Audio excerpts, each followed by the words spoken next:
Halo teman-teman semua, perkenalkan nama aku Komang Gede Erlangga Arichandra, biasa dipanggil Erlangga. Aku juga alumni di SMA Negeri 1 Baturiti, baru aja lulus di tahun 2021 dan ya bisa dibilang termasuk angkatan corona juga.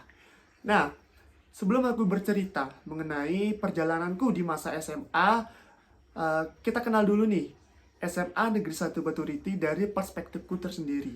Nah, SMA Negeri 1 Baturiti dari sudut pandangku merupakan SMA dengan fasilitas yang lengkap, dengan sistem pembelajaran yang bagus, dengan prestasi yang sangat banyak, dan juga ditunjang oleh guru-guru yang berkompeten di bidangnya.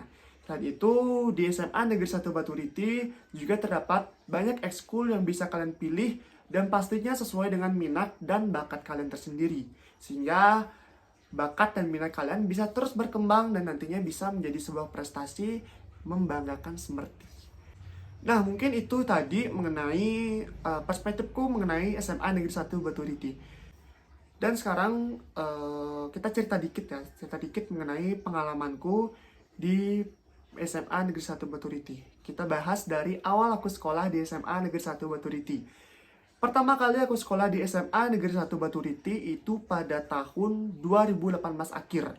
Di tahun 2018 akhir itu pastinya perlu adaptasi atau perlu waktu untuk bisa mengenal atau terbiasa dengan lingkungan, suasana, dan juga sistem pembelajarannya.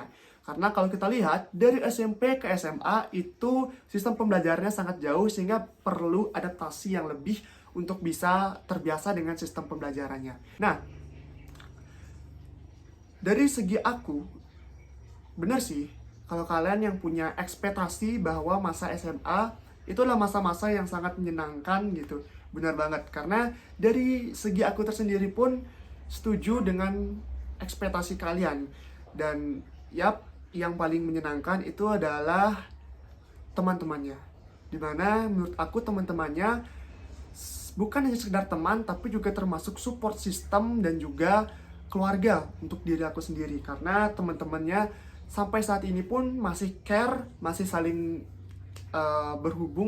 masih saling berhubungan gitu, nggak lost kontak, dan juga sering memberikan support ketika kita down atau mungkin ketika kita perlu bantuan. Selain itu, masa-masa SMA juga masa-masanya senang-senangnya jatuh cinta gitu. Jadi untuk kalian yang baru masuk di SMA itu mungkin merasakan hal-hal ini dan mungkin pasti akan merasakan yang namanya masa-masa sukanya jatuh cinta kayak gitu. Kita lanjut ke perjalanan prestasiku. Nah, event pertama yang aku ikuti itu adalah Paskibraka.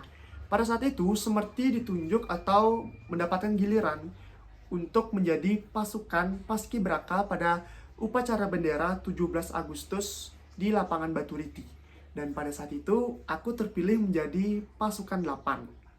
Yap, karena di masa SMA jujur aja aku punya prinsip dan juga konsep bahwa nantinya aku nggak ingin atau tidak mau untuk menjadi human flat atau orang yang biasa-biasa aja, tapi harus punya relasi, harus punya pengalaman yang bisa diceritakan oleh diceritakan kepada orang lain kayak gitu. Dan itu event pertamaku.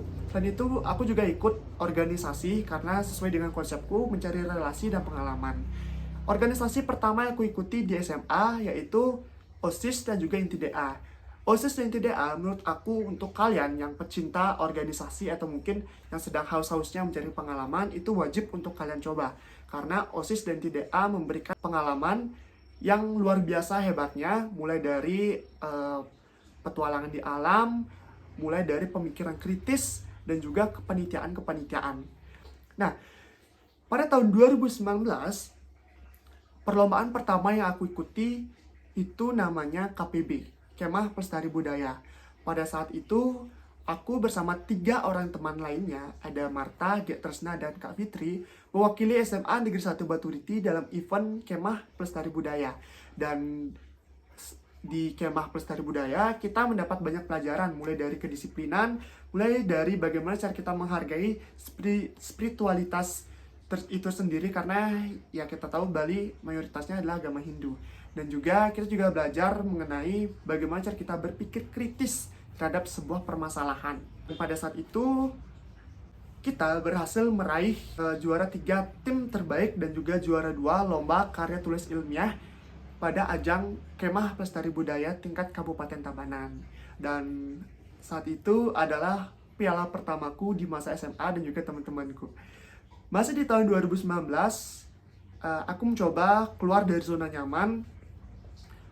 Gimana cara aku biar bisa push your limit gitu, push your limit sehingga mencoba hal yang baru dan juga kalau bisa aku bilang ini melewati batas dari ekspektasiku gitu. Pada tahun 2019 aku mengikuti acara pageant. Kalau kalian nggak tahu pageant itu seperti acara kedutaan. Pageant pertama yang aku ikuti yaitu Jegek Bagus Tabanan. Nah, di Jegek Bagus Tabanan ini prosesnya sangat-sangat panjang dan banyak hal yang aku korbankan, mulai dari waktu untuk belajar, waktu untuk teman, waktu untuk keluarga, bahkan waktu untuk diriku sendiri pun itu aku korbankan dalam proses pemilihan Jegek Bagus Tabanan tahun 2019 ini. Dan hal itu semuanya terbayar dengan pengalaman dan juga ilmu yang bisa aku rasakan perubahannya pada saat ini kayak gitu. Nah, pada saat itu event atau perlombaan Jegek Bagus Tabanan, aku berhasil meraih peringkat runner up 3 Bagus Tabanan dan juga Bagus Tabanan terfavorit tahun 2019. Masih di tahun 2019, selanjutnya event yang aku ikuti atau perlombaan yang aku ikuti yaitu KEPA, Kemah Pendidikan Karakter Melalui Kepramukaan. Nah, pada event KEPA ini, aku berhasil meraih juara 1 putra terbaik tingkat Provinsi Bali dan mewakili Bali ke tingkat nasional bersama 9 teman lainnya yang berasal dari berbagai kabupaten yang ada di Bali. Saat itu kami mewakili Bali ke tingkat nasional di Cisarua, Bogor dalam event Kemah Pendidikan Karakter Melalui Kepramukaan. Kita lanjut ke tahun 2020. Di tahun 2020, ya kalah serunya dengan tahun 2019. Di tahun 2020, aku berhasil meraih juara 1 Duta Genre Provinsi Bali pada tahun 2020 dan juga mewakili Bali dalam ajang pemilihan Duta Genre tingkat nasional pada tahun 2020. Dan itu adalah ajang keduaku yang bisa tembus sampai ke nasional. Dan Duta Genre ini adalah pencapaian yang aku rasa cukup tinggi dalam masa perjalananku untuk mencari pengalaman dan juga relasi, di mana di Duta Genre ini banyak hal yang bisa aku dapatkan, mulai bisa berbicara di depan media, bisa juga mendapatkan banyak teman baru dan juga mendapatkan hal-hal baru yang sebelumnya mungkin belum pernah aku lakuin. Mungkin itu dia tadi sedikit cerita mengenai perjalanan prestasi dan perspektifku mengenai SMA Negeri 1 Baturiti. Satu pesan untuk kalian, jangan mau untuk jadi orang yang biasa-biasa aja, push your limit, jadilah yang terbaik dari yang terbaik. Jangan malu untuk sekolah di SMA Negeri 1 Baturiti, walaupun kita sering dibilang sekolah di desa, tapi bukan nama sekolah yang membuat kalian hebat, tapi diri kalian sendirilah yang membuat diri kalian menjadi hebat. Jadi, untuk teman-teman semua, buat harum kembali nama SMA Negeri 1 Baturiti, walaupun di masa pandemi kita masih tetap produktif. Yang namanya perjalanan dan proses itu akan terus berjalan. Untuk teman-teman semua, satu kata terakhir untuk Semerti Jaya.